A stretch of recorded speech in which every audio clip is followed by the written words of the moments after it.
Today we're diving into the world of dialogue, specifically the 8 biggest mistakes that can make your characters sound stilted, wooden, or just plain boring. I'm also going to give you brand new insights and some rarely talked about fixes right up front. So let's jump straight in. The first mistake is that everybody sounds the same. So let's begin with something that often gets overlooked, making each character's voice unique. When every single person in your story speaks with the same vocabulary, the same tone, or the same rhythm, it's almost impossible for readers to keep track of who's talking. Even worse, it flattens your characters into one big blur. An example of a flat exchange would be having character A say, "I can't believe it's raining," and character B just says, "I know, it's unfortunate." How do you fix this? You give each character distinctive word choices and idioms. For instance, a surfer might say,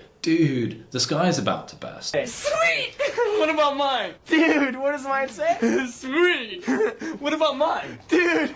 Whilst a more reserved character might remark, "It looks like we'll need an umbrella." And you can immediately see how the dialogue suits the type of character. You can also inject personality traits into dialogue. If someone's anxious, they might speak in short bursts. A confident person might deliver longer, more measured lines. This is one of the most under-discussed aspects of dialogue, yet it's completely foundational. And if you can get this right, it will ensure that each character in your story will stand out in the reader's mind. The way to spot this is if you're reading a book and when you read the dialogue, if you were to cover up the names, you can't tell or you have absolutely no idea who might be talking. That is an immediate signal that the dialogue is not specific enough to each character. The second mistake is having overly perfect responses. Real conversations rarely follow a neat question-answer pattern. People get confused, they interrupt each other, or they say something that doesn't actually directly answer the previous line. An example of a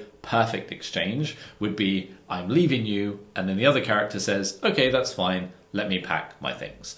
Of course, this is unrealistic, and a realistic fix would be something like this: "I'm leaving you. Wait, what did I do? Can we at least talk about this?"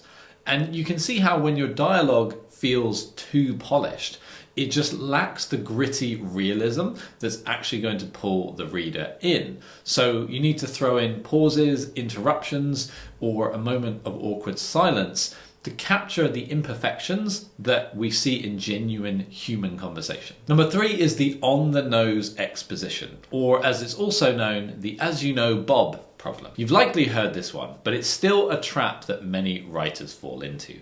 Characters stating exactly what the reader already knows or doesn't actually need to have it spelled out in that moment. Here's a really cringy example of this. As you know, we've been married for 10 years and our anniversary is next week. It's unlikely that two people would speak to each other that formally. So a more natural fix would be 10 years and you still forget how I like my coffee.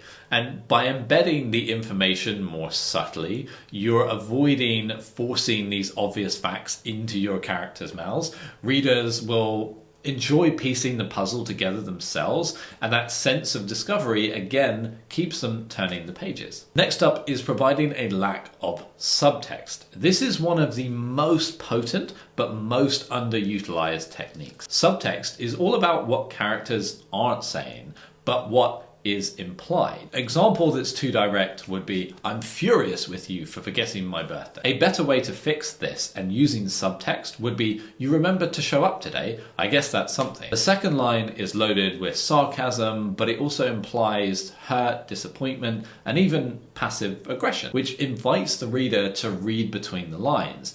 This layered approach will give your dialogue more nuance and more depth. Next up is ignoring context or emotion. Dialogue should reflect the emotional and situational context. If your character just survived a plane crash, they couldn't be calmly discussing the weather. Only gonna say this one more time, sir. Calm down. The term we use is the dialogue being tone deaf. So with that in mind, if a character had had the plane crash and said, "Well, that crash was inconvenient, hope the insurance comes through," it's unlikely they would be that calm. So a more authentic fix would be, "Oh my God, what just happened? Are you okay?"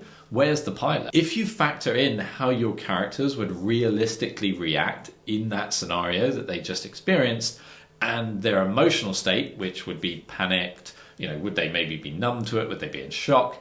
The emotion should color in the dialogue. Another big mistake is unnatural phrasing. I see so much stiff, overly formal language that pulls readers out of the story. It could be something like, "Greetings, mother. I am currently experiencing hunger.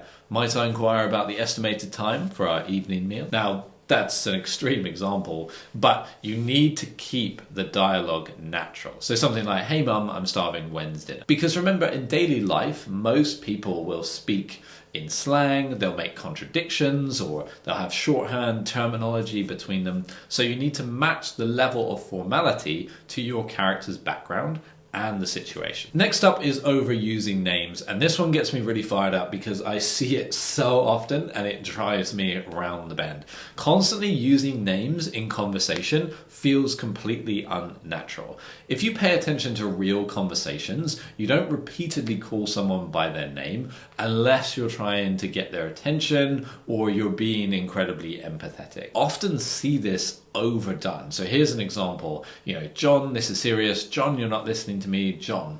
And in real life, you just wouldn't repeat their name that much. So a simple fix would be, "This is serious. You're not listening to me," right? And save name usage for moments where it actually matters, like emphasis or for dramatic flair. Number 8 are idea dumps. Monologues that are loaded with info dumps are a way to lose your audience in a matter of seconds. Instead of plowing through backstory, you need to weave it in naturally. A lazy exposition example, as we call it, is, "As you know, after the war ended 5 years ago, our family struggled to rebuild. Now the government wants our land." That's, of course, a big amount of information that's been lazily dumped into the dialogue. So a better way would be to say, "They can't take the farm. We barely survived the war. How are we supposed to start over again?" By tying the information to your character's emotions, you ground it in the story's stakes and you keep the reader more invested. So there you have it. Those are 8 common dialogue mistakes that we see. I'd love to hear in the comments down below which of those you have made, which of those you will be fixing and making an effort to change. And also, YouTube will now be recommending another great writing video to help you improve your writing just here. So go ahead and watch that one next.